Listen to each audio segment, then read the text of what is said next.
Lord, so how do I not want to lay my wants down for what it is that you want?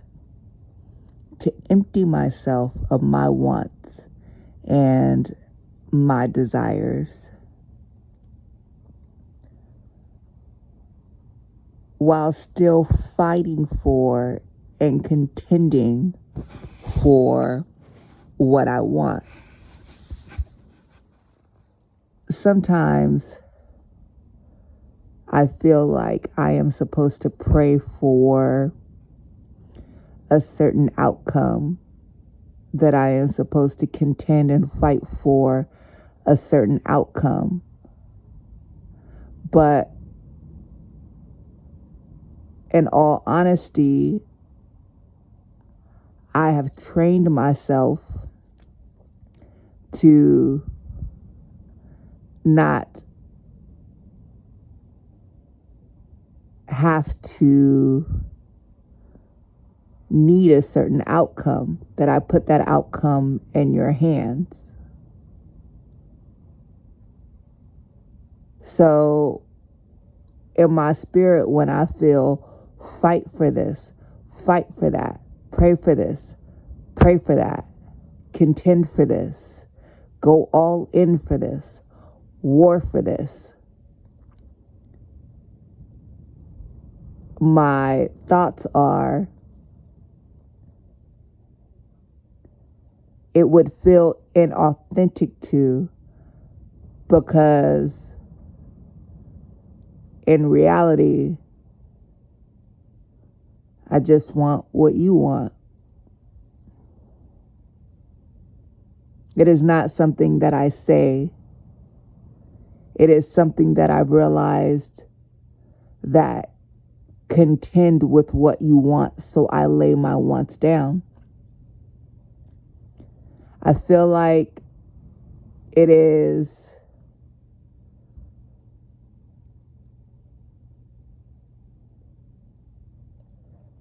something that you're asking us to do, which is to deny ourselves and lay down our wants and take up our cross.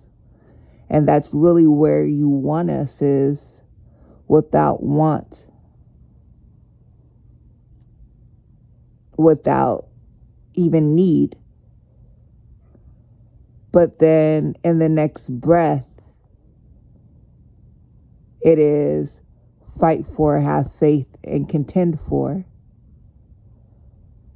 What is one to do?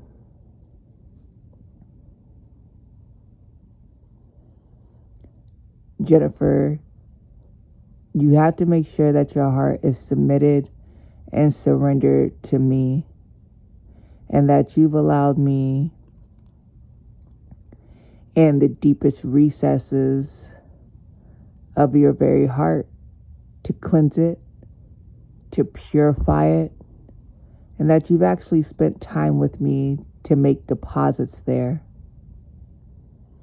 When you've done so, you now have desires of your heart. The problem is that you have desires of your heart that serve you and you alone. It serves your greatest good.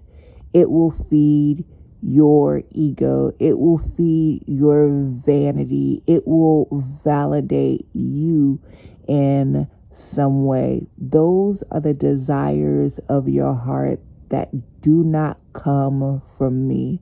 Those are the desires and the wants that I need you to lay down.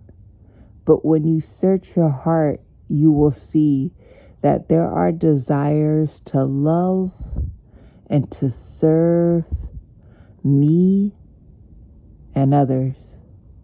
Those are the desires I want you to pursue. Those are the desires you can fight for. Those are the desires you contend for. So I know your thoughts, and I hear the stirring in your spirit that's questioning what if the lack of is allowing a work to be done in someone else. And you know that. So you don't want to pray for them to have things and stuff. You want to pray for them to come to the expected end, or even for yourself. If you know the lack is doing the work, you don't want to pray for the things, even the great things of ministry to serve others, if you know the lack is doing the work. It's almost that like you're questioning that you don't want to work against me. Here is what I have to say to that. You have to pray like Jesus prayed in the garden. This is my will, but not my will, your will be done. So what you are praying for, what you are contending for, what you are fighting for, and what you are to step to my throne boldly, ask for it. But with that being said, you can also surrender to my will. If it is not my will, then let my will be done. Look at what David did, Jennifer. David prayed. He prayed for his son so earnestly and fasted. But when he realized his son had died, he got up and he carried on. Surrender and submission to me means that if there is ever a choice between my will and your will, you will lay down yours for mine.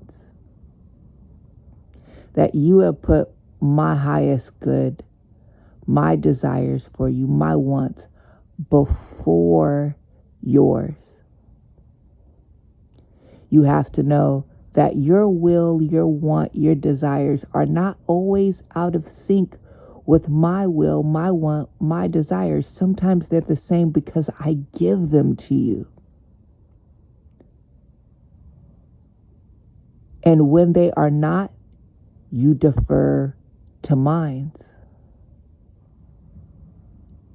I don't want you to step before my throne with fear or confusion.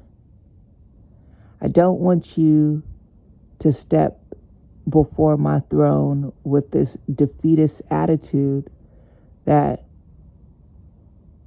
you won't get what you ask for. I don't want you to step before my throne with a level of hopelessness. Come before me. Contend for what's in your heart. Fight for it.